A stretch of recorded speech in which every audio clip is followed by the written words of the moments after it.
Thank you for watching our Vows by Mojica. These episodes offer realistic tips and stories that will help keep our marriages strong. Here, we interview couples who have been married for 20 plus years, who show us what it means to them to keep their marital vows. This season, we interviewed couples who, during moments of trials, differences, and tragedies, learned that it was by stepping back and refocusing their energy and commitment in each other that they were enabled to find strength in their marriage.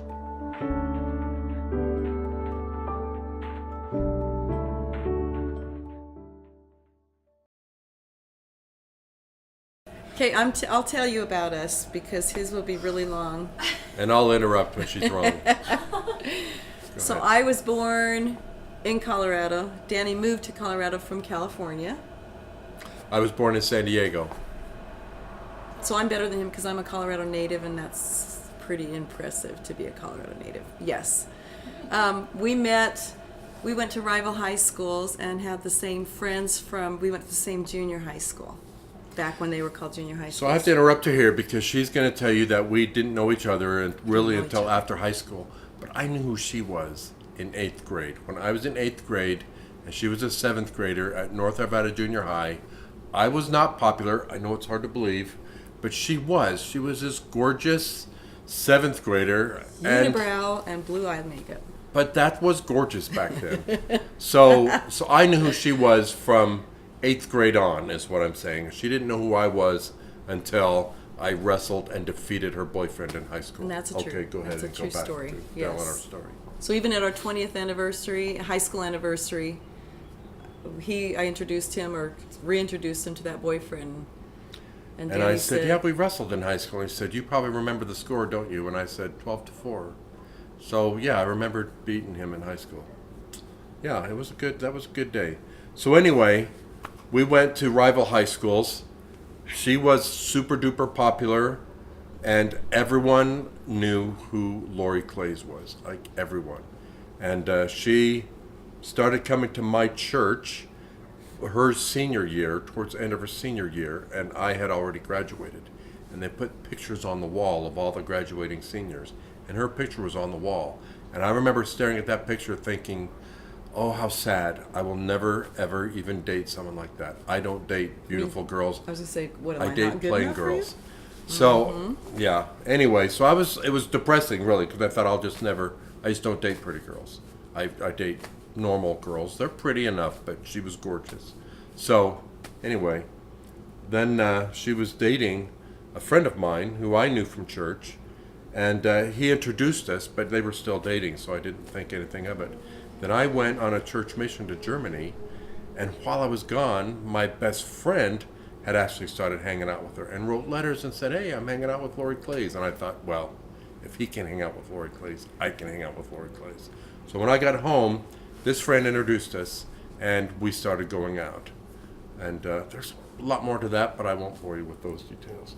But she had just decided to also do a mission for our church. So we met. I didn't grow up in the church, so we didn't meet until then. Yeah, so I suggested that I would wait for her while she was gone 18 months, and she thought that would be silly to commit for 18 months when we were going to be apart. So she told me, just when I get home, we'll see what's up. But then she grabbed me by the collar and said, but if you're not available when I get home. So I got it. So he married me out of fear. So I married her out of fear. I'm teasing. So while she was gone, I dated other people. But I wanted to know in my heart, I didn't want her to come home and have me say, marry her and then be wondering about anyone else. So there was no one else. Every time I went out with someone, I thought, she's nice, but she's no Laurie Clays. So she got home and it was just kind of a no-brainer. We got engaged a month after she got home and married a few months after that. Quick.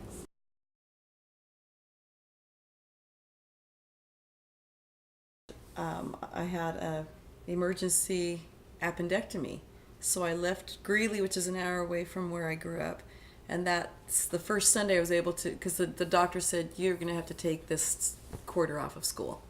Wow. So after I recovered enough to go to church, I went to church, and it happened to be the day he was leaving to be missionary. Oh, wow. And I remember so I was there.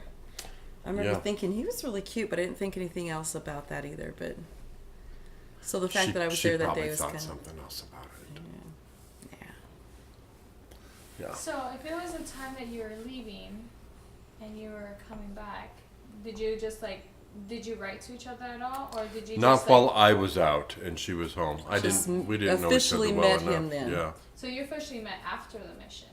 Before Right. yours. After that, we were introduced then, but after I got home and before she left, that's when my friend introduced us. When I had the And we started intention dating. of asking her out, and we started dating then.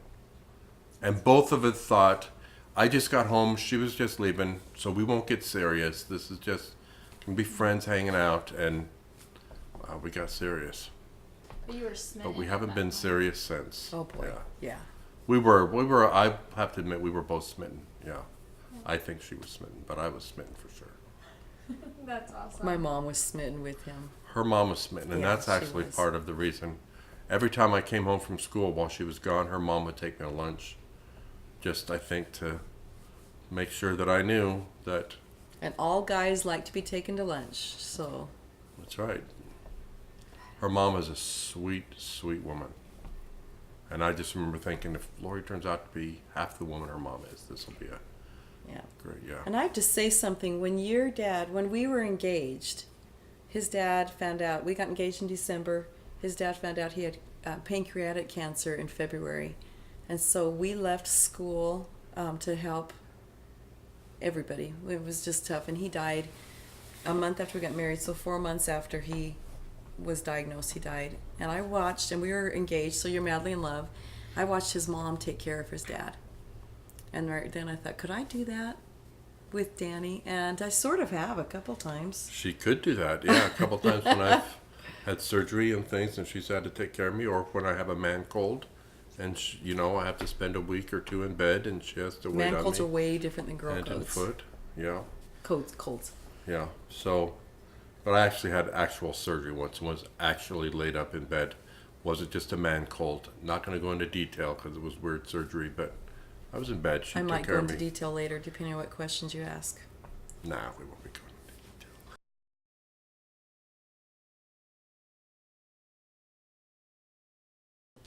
One day I came home from work. I was pregnant and I was working 12-hour days and very tired. And I came in and he had been home already and looked very, very proud of himself. And Danny had done the dishes. We were not married maybe a year, maybe. You were pregnant, so we had a Yeah. baby 10 months later. So Oh, so not even a year. not even probably 6 or 7 months. And I noticed that there was a washcloth, the dish rag had been squished up, sitting on the counter, and I commented on the dish rag instead of the clean dishes. And that was a lesson learned, because he said, you're noticing the dish rag and not the dishes. So it was a good lesson learned early, and I've never ever made a mistake ever since then. That's true. She has never made a mistake since then.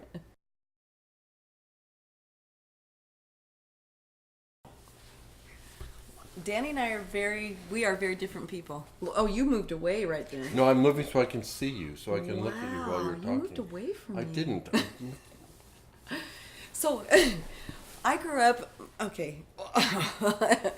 My dad had migraines. He was in a car accident and had some neck from a what do you call it? Whiplash. And he had migraines. So when he had a migraine, he was very, very quiet and didn't want anybody around.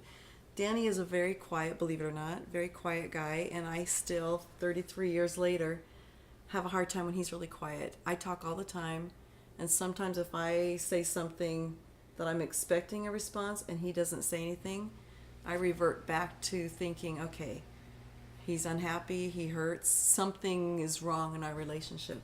So that is probably the hardest thing for us to deal with, because that's still really a raw, getting my feelings hurt when he doesn't answer me if I'm feeling a certain way and he doesn't reply. When actually he's thinking about, what do I say? I've got to think about this. Danny says I change the subject, so by the time he gets his word in edgewise, we're like 4 subjects away from what we originally asked him. So that may or may not be true. I will say this about our public persona versus private.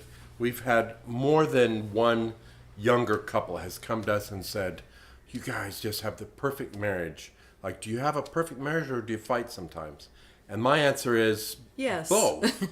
I mean, of course we fight sometimes, and I don't know of marriage where they don't fight or not get along. And I will tell you, sometimes, oh my goodness, we fight. Sometimes I just think all these people who think we have this perfect marriage should see us now, because man, sometimes we really are at each other's throats. But I will say this. I thought about this once. I was with a group of Boy Scouts, and we were at a water park. And it was a fun water park, but all the lines were long to the good rides. So we spent a lot of time on that little lazy river that floats around. But we would still get in the line for the rides, despite the fact that they were long. There were long lines, and we're trudging up the stairs, and you're holding your little mat, and there's 2 lines, so you're bumping up against people. It was maybe 45 minutes, sometimes even an hour wait to get to the ride. And you got to the ride, and it was 13 seconds of riding down the slide. And it was so fun. And in my opinion, I just thought, okay, it was worth the 45-minute wait to do this 7 to 10 second ride down the slide. I think that's what sometimes our marriage is like. Like sometimes it feels like a long wait, and we're bustling and we're uncomfortable and we're not happy even. But man, when that 13-second ride starts, it is totally worth it. Our marriage sometimes will go through weeks of difficult times and maybe not getting along and maybe being impatient with each other and just we're okay, but we're not having a great time.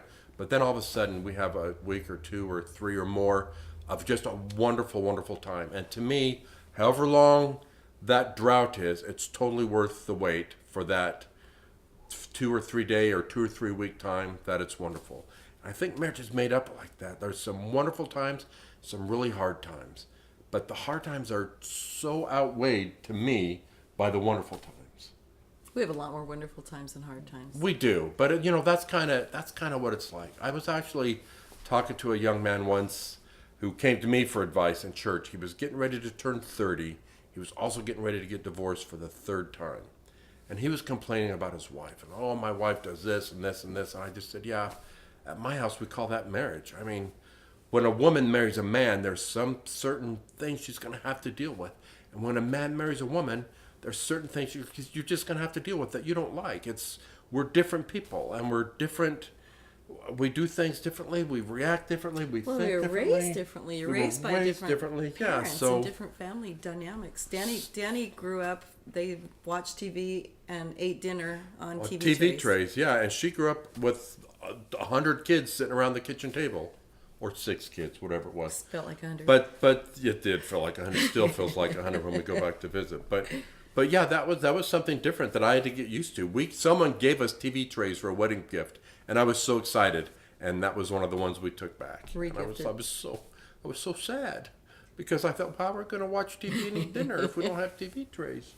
But it turns out that we didn't watch TV and eat dinner, and that was okay. And I've learned to not do that. But we have TV trays now. And we use them. Yeah. Anyway, I hope that sort of answers that question. You're different. You're different, and you just. And I know we've talked to a lot of people who sometimes those differences split them up, and you think sometimes you just hang on, and take one day at a time. And most importantly, I think that we have learned that you have to talk and you have to pray. You pray together, and some things are hard. We've had some heartbreak. We've had a daughter try to commit suicide. It's very, very difficult. That was a difficult thing, and it's still a difficult thing. But I remember the night he was in the hospital with her, and I was with grandkids. And when I got home at 4 or 5 in the morning, he just said, I'm so glad you're here. I need you to be here. And yet there are times you need to be there together. And there are times, those are the times you just say yes. My dad just died. And when I had just had foot surgery, and I thought, I've got to get there. He was put in hospice. This is just a month ago. And Danny, he came and just sat down on the bed while I was laid up, and he said, because I knew I couldn't leave. I was supposed to be in bed rest. And he said, I think I can make you a bed in the back of the car. And that's all he said. I said, thank you. Thank you, thank you, thank you. And so I love him. So, and I think we've learned, like I've learned over the years, she doesn't like my silence when she's, especially after she's said a whole bunch. Like she expects some sort of answer. And I think I've kind of learned that sometimes just oh gosh, really? Little things like that. Acknowledge it. Just acknowledging that she's talking and saying something that's important to her. It's probably important to me too. Even if she changes topics 4 or 5 times, just every now and then say, "Oh yeah, oh gosh, I know what you mean." Even if you're thinking, "Man, what even time's if I'm the football thinking, game start?" even if I'm thinking, if I say the right thing, I can catch the second half of the game. Even if I'm not really thinking that, obviously. But she knows I'm quiet, and my silence doesn't mean I'm angry. And I know she's a talker, and her talking doesn't mean that whatever it is I'm thinking negative. It doesn't mean it. It's just I just need to acknowledge, and it works out. Pay attention to each other. And sometimes it doesn't, and sometimes we just end up mad at each other, and we get over it, and the next day we go on a water park, and it's fun.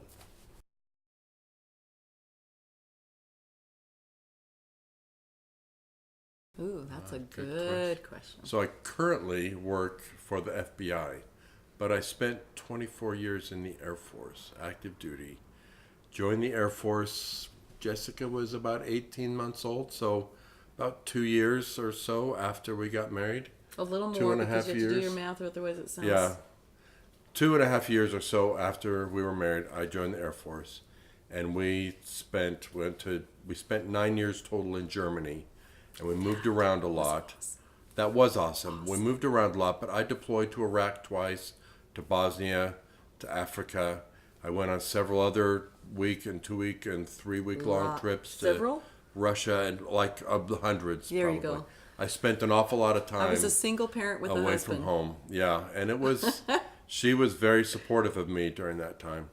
But I'll be honest. Sometimes, the year and 7 months, those deployments were way too long. But sometimes a week away here and there, I think, is good for any marriage. Really, just to give you a chance to realize, well, I really miss that guy or that girl, whichever. We missed each other. And in the winter, going to bed without a warm body, that's hard. I've told him he has to outlive me. No. Told him, yes, that he has to outlive me because I don't want to go to bed permanently without him there. So anyway, that's, how do you balance? I thought about that today. Like I was actually leaving early so I could come home for this interview. And I couldn't get out early because I had stuff to do. And I was like, my wife has got to be more important to me than this work. But I do the work so that we can pay for the house and buy food and let her go to Colorado and take care of her mom without having to work for a living. So, you balance it by, I don't know, the things that you need. I'm working so that I can provide for my family. And I guess once you get to that point where your family is provided for, then I don't need to do extra stuff. I don't need to be wealthy. I just need to be able to provide for my family. Sometimes, real wealth doesn't have to do with money. So that's good. And he has supported me. I just started a new career after being a teacher. I went to school to become a dental hygienist, which I've wanted to do since I was 17 years old. I used part of his GI Bill, which was fun, but in my 50s, and he's been super supportive of that. So it's fun. It's fun to help each other study and to think about, maybe I shouldn't have gone to school that late, but it just felt right, and it was right for a variety of reasons. But just the support's always been there.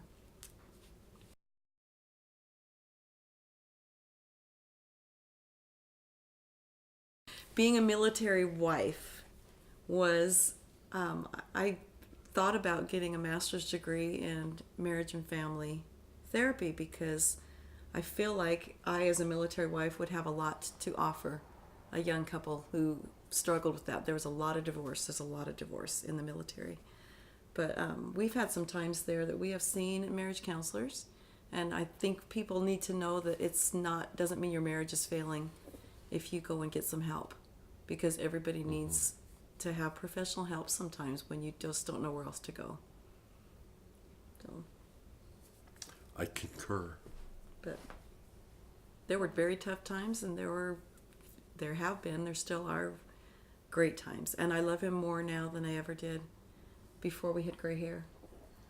And I remember telling when our daughter-in-law, before she married our son, and she says, I can't believe how much I love him.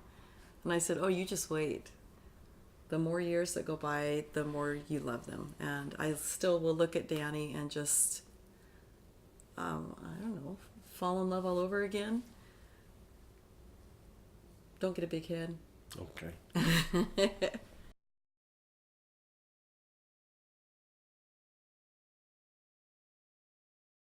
I've been married 33 years, and if I were to go to work and say, oh, my wife, I can't stand how she does X, Y, and Z, I would expect people to say, then you know what? Either get out of the marriage or stop belly aching. And guess what? I've also discovered that for everything I have to complain about her, she's got 10 things to complain about me. So I'm just going to be happy with the few things that probably are still not perfect in our marriage, because I do things that are also annoying. I know that I do. But the thing is, just like anything in life, if you are looking for the imperfect and the negative, you'll find it, because we're human. Mm-hmm. But if you waste your time looking for all of that, you'll be miserable. There's so much good, and I believe in keeping a gratitude journal.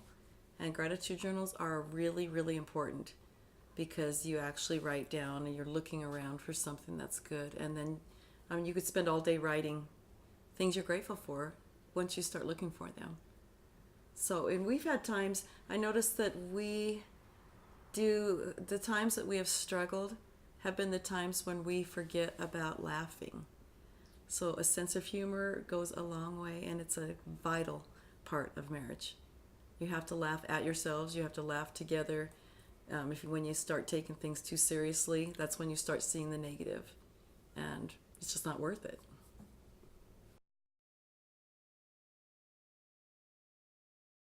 Okay, this is, I'm looking at the date. It says Sunday. Let me see what day it is. May 2nd, 1982.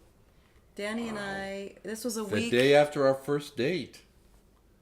Wow. Yes, it was. May 1st, and 1982. When we started dating, we saw each other every day. I remembered what day our first date was. I want that to be in the video. The reason he remembers the first date is because my mom reminded us we were supposed to get married June something or other-ish. And July. Then my dad was told he wouldn't make it past June. So his mom suggested moving it up. We moved it up to May 1st, and my mom said, that was your first date. So this is May 2nd, the day after our first date. This was after our second date. And I wrote this. I said, I was supposed to go on a trip with my dad. And I said, I don't even want to go on this trip yet. But that's silly because I can't get involved anyway. I didn't ever think I'd even think about anyone in any romantic way during my short stay at home. So this is very confusing. Danny's the kind of guy who jokes about coming to D.C. and pretending to be a non-member for me to teach so I can marry someone I meet on my mission. I didn't do that. I can joke just like Danny can. But unjokingly, I can say I would really want to meet him again after my mission, fall in love, and marry him, living happily ever after with our wonderful children. But I can't even hope for something that wonderful. I met him once before his mission. I met him again last Sunday at church on my 21st birthday, so I know him really well. Whatever happens, I hope I can spend lots of enjoyable time with Danny, so that I might be able to have truly made a great friend. And I can see already that he's great friend quality material. I've got to be myself, which is easy to be around him, but I've really got to be strong and remember where I'm heading. I'm excited to be a missionary, but I must admit this last week has made me almost wish I could have last-minute options to go or stay because I met someone wonderful type of deal. See, she had to marry me because that would have been really awkward to show to a different husband. That's true. How come someone else's name is scribbled out and my name is written in? Yeah. And it says, the last thing here, it says, oh well, I hope I do what the Lord wants me to do. If I strive to do that, then everything will work out how it's supposed to, and we'll all be better people because of it. And it worked out. So it did work out. Yeah. Yeah, so that's a good idea, writing in a journal. I do not record my thoughts in a journal. I should, but but I don't. Sorry.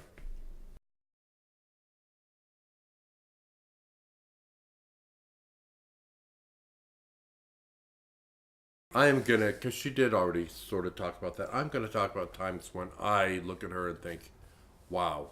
You know, I talked about when I was in Are you junior saying high. wow, like good or what? Wow, good. Wow. So when I was in junior high, and I used to just like she was in the popular crowd, and in high school, even when we went to different high schools, but everyone at my high school knew who she was. She was very popular. He is exaggerating. I'm quite not a lot. exaggerating. She was a Quite a cheerleader. She played volleyball. She was very popular. Everyone knew who Laurie Clays was. Not everyone knew who Danny Boyd was. So there are times when I'm walking around and I just go, "Oh my gosh, I married Laurie Clays." Like that super duper popular girl from high school is married to me, and Popularity shouldn't matter. and it's been what's inside it is what's inside. But when I was a kid in high school, popularity mattered, and I still think I married that girl that everyone loved. I mean, it's amazing to me sometimes. And then I also think the same thing. There are times when she teaches me about kindness to others. I'm going to tell this story. So once when I was, I worked downtown and my car was being worked on. So she had to take me to work in the morning and drop me off at night. So one day on her way in to pick me up in the afternoon, she called and said, "Hey, bring down a bottle of water with you." It's like, okay, she probably forgot her water. She always has water with her. So I got a bottle of water from our refrigerator at work and took it down, and she had her water. Her water was right there. I was like, "Oh, well, why did you have me bring you water?" And she said, "Oh, that's for Jimmy." I was like, "Who's Jimmy?" I found out who Jimmy is. Jimmy was a homeless guy that begs on the corner of the 12th Street exit. When you get off 12th It was Street, hot. It was. there's a summer. bridge there. I see him twice a day, every day every morning on my way to work. And I've never, I do what everyone else does. I'm just like stare straight ahead, don't make eye contact. She like rolls her windows down and said, "Hey, I can't give you money, but what else do you need?" And he's like, "I'm hot. I could use a bottle of water." And she found out his name and they chatted for a bit. So we drove back by. I had to drive around, so we went by and I had to be like, "Hey, Jimmy, here's some water." "Oh, thank you." And he was so thoughtful. I just thought, I'm married to someone who talks to homeless people. And I learned a lot then. Homeless No, people are people. I know. Now there are times I worry she's going to get me in a fight, but because It's she talks happened. to everyone. Yeah, and sometimes I But- say the wrong thing. But to me, that was so thoughtful, and I've learned a great deal from that. And I have since tried. I'm not as good because I don't look like her, and I have the angry eyes, and she has a friendly smile. But I've tried talking to homeless beggars who approach me on the street, and just to let them know that I think of him as a human being. And I learned that from her at this time, like, how kind and sweet that was. And she's like that with everybody. She treats everybody with the same kindness and sweetness and love. Doesn't matter if you're, a bank president or a homeless person on the street, she will get the same conversation from her. Maybe she needs to learn to, differentiate between bank presidents and homeless people. But the fact that she will be just as nice to you no matter who you are, I have loved that every day of our marriage. Even when she gets mad at me for wadding up the wash rag. That's right. I haven't done it since. Yeah. That's right. But our first date, I think I may have fallen in love with him then because there was this guy that nobody liked, and he asked Danny what he was doing that night, and he told Said, him, "I've got a date with Laurie and he Clays." said, "Oh, that sounds fun. Can I come along?" And I didn't know It's the a in between date. stories, but he brought this guy along, and I was touched beyond belief because that was very kind, and a lot of people didn't give this guy the time of day. So I think that he may have. I think that you live like I do, just being kind to everybody. So thank you. Sure. Makes a difference. It makes a difference how we treat each other.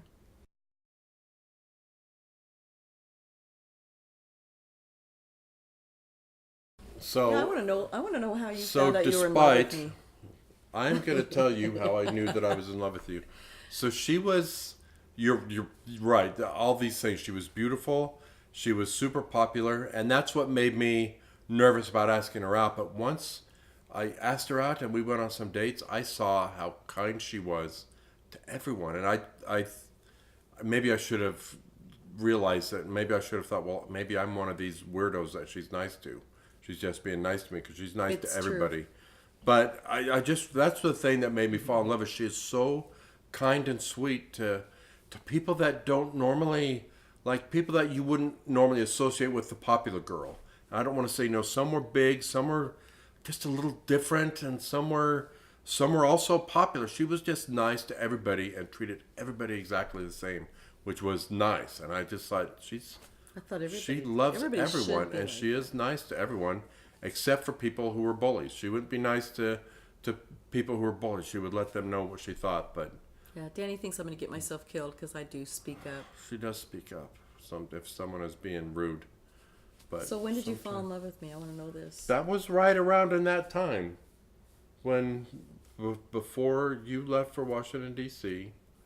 And I wasn't ready to get married yet. I knew I wasn't financially or emotionally or anything. So I was actually grateful that you were going away for 18 months. I don't think anyone's ever ready But- to get married. But but I knew then, seeing how nice and kind you were to everyone. Yeah, it was easy to fall in love with you. Which is why I told her that the opposite of hated her. That's, sort oh of like- yeah. I didn't know how When to he say I first told love you. me we were watching TV or something, Yeah.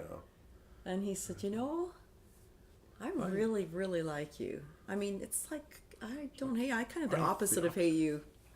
Yeah, he was pretty mature.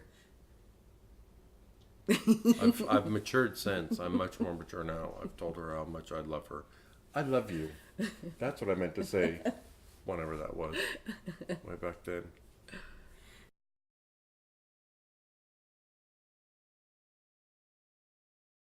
We've had a lot of things unexpected happen, and I think Danny was investigated for not espionage. What would you call No, that? I just failed our polygraph. In the Air Force, I had a security It clearance, changed. and they came everything. through and did a polygraph to everyone, and I didn't do well on mine because whatever reasons, We had friends who were Romanian. Hungarian. Oh, Hungarian. Yeah, and we knew them. They came to our house a couple times.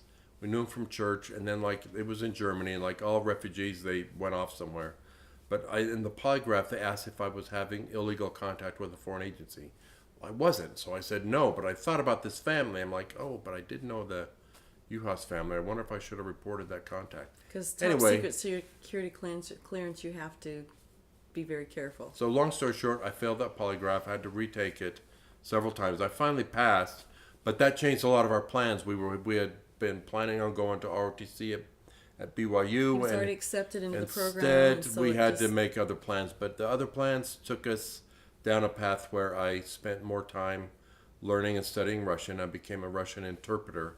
And I think that's where God wanted us to go. He wanted me to do something with foreign languages, which is what I do now 30 years later with the FBI. So like there was a path we had to go on. And I think we both are able to look at stuff like that and say, okay, we don't know why the Lord has sent us down this path, but He sent us. As long as we're together, we'll be okay. We'll figure it out. And we've had to do that a lot. When we lived in Texas, the day before we were moving out, a tornado came through. And this was the day after he was gone for 3 or 4 months. So I'd already cleaned the house, getting ready for the move. Tornado came through and Direct destroyed all hit. the windows, mud and hail and broken glass in all the rooms. And Laurie is out helping people put blue tarps on their roofs. We were both helping. We all both were, night. but and she was happy to do it. She's like the unsinkable Molly Brown. Like, okay, we're all in a boat together. Like, we're in the same boat, so let's just help each other out. And that's kind of how she is, and it's helped me to be that way. So yeah, we had a tornado. We go through. We helped other people. You just do it. Yeah. And you sometimes have to take it minute by minute, and sometimes you go into a private room like the bathroom and cry and get it all out. And I've learned, and I think it took me a long time, that if you have to go and cry, it's okay. And I think a lot of times people think they have to always be perfect and they have to always do things right, and none of us do. And in a marriage, I think that we tend to think, I keep saying think a lot, we want our spouse to see our best side, but no one has a perfect best side all the time. And just to understand that there are times that it's okay to cry. It's okay to lay down. I used to lay down with the kids on the floor when they had temper tantrums, and I'd join them just to be funny. And dang, it feels good to lay down and just kick and scream for a couple minutes. It gets stress out, and you can move on. Very frustrating for me, though. Both kids and my wife are throwing temper tantrums on the floor. But life will have unexpected accidents, challenges, sometimes literally. Mm-hmm. We were in a car accident together in Colorado Springs. I broke 5 bones in my hands, but as we hit the side of the road, we miraculously didn't hit another car. But the first thing we did was look at each other and just say, "Are you okay?" And Danny's airbag deployed, and the EMT, they showed up, and we were okay. But it was neat that automatically we checked in with each other and just said, "Are you okay?" And if we're okay, we can make it through. We can get the car fixed. We can make it through children's hardships when we just check in with each other.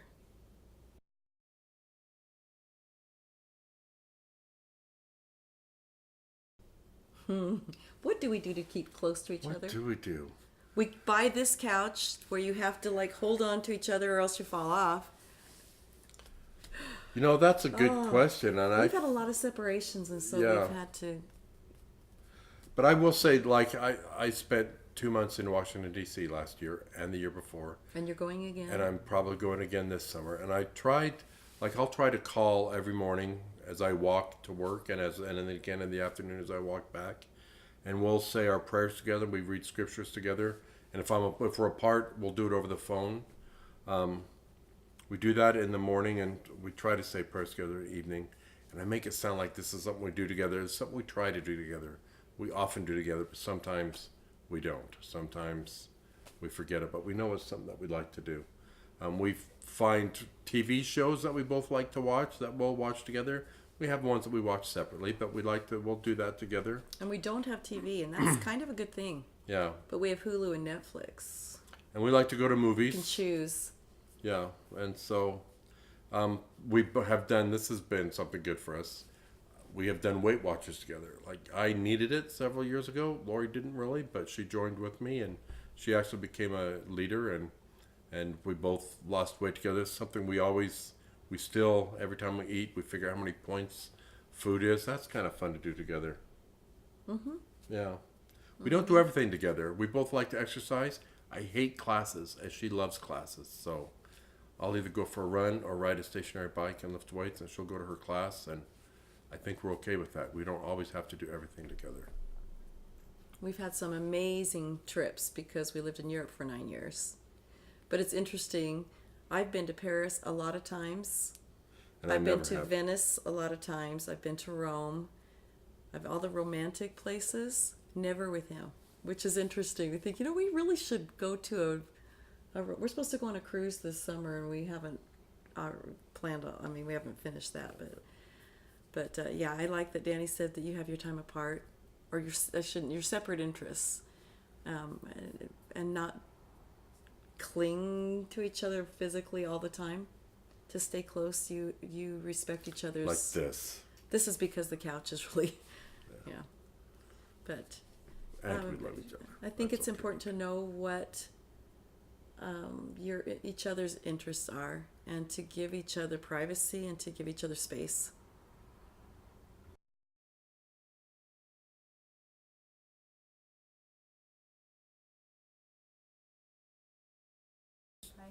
So if I were talking to a newly married couple and tell them my philosophy, what has kept me married for 33 years. It's your awesome wife. It's my awesome wife combined with you have to have patience, and I think you have to understand that it's not supposed to always be fun.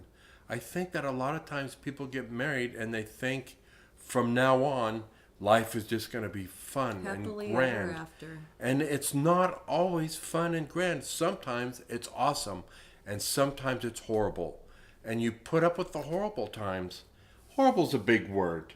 I don't mean horrible. You know what I mean. Sometimes, It's a roller coaster sometimes ride. it is difficult, isn't it? Whether you use the word horrible or not to describe it, sometimes it's difficult. And I think young people often, or many people, not just young people, people get married, and as soon as it turns sour, they think, oh, I shouldn't have got married because we're fighting, and I shouldn't be fighting with my soulmate. Well, We're you not know what? compatible. You're No one's compatible. No one is that compatible. You're going to fight sometimes. You're going to disagree. There are going to be things about your mate that you think are horrible, and you're going to look at them and go, "What was I thinking?" What? And then they won't do that horrible thing again, and you'll realize, "Oh, there's my buddy. There's the one that I married." And sometimes it's okay that it's okay that, yeah, it's a roller coaster. It's good. Sometimes you're down in the dumps, but other times you're up high. And Concentrate on the sometimes you high have to go up points. that slow, the roller coaster ride, and you're waiting and waiting Or and like waiting. the water park, which it takes a long Yeah. time to get up there to the ride, but you know what? It's all going to be worth it. And the view is great. And the longer you stay The view married, sometimes is really great. the longer you stay married, back on topic, the longer you stay married, the shorter I think those horrible times are. Because you come to realize, like, okay, the good times are there, and you can recognize them. You know what I mean? You can look up and be like, okay, it's coming. And I think, especially as you show more patience, you're okay putting up with things that, when you first got married, were difficult. Now it's cute. Something that I thought was weird when I first got married, now I just think is cute and adorable. You know what I mean? Oh, later on, I want to find out what Not those everything. things But most things, it's just like, I understand her. are. We had a friend who once gave advice, and I think that this is the best advice ever. So it's not mine personally. I mean, it is, but I can't take credit for it. He said, to the bride, he said, just so you know, this marriage is not about you at all. It's all about him. And then he turned to the groom and said, just so you know, this is not about you at all. It's all about her. And just focusing, divorce often happens. Sometimes it's justified, but too often it happens because we're being self-centered and not looking outside of ourselves. We just look at ourselves. My needs aren't being met, so I'm leaving. Right. Yeah. And really, if we focus on meeting each other's needs and actually really listening to each other, you make it through and you find those wonderful things. Being positive, look for the good because the good is there. The bad is going to be there, but just don't focus on the bad. Focus on the good and laugh. I think more important than anything is that you got to laugh.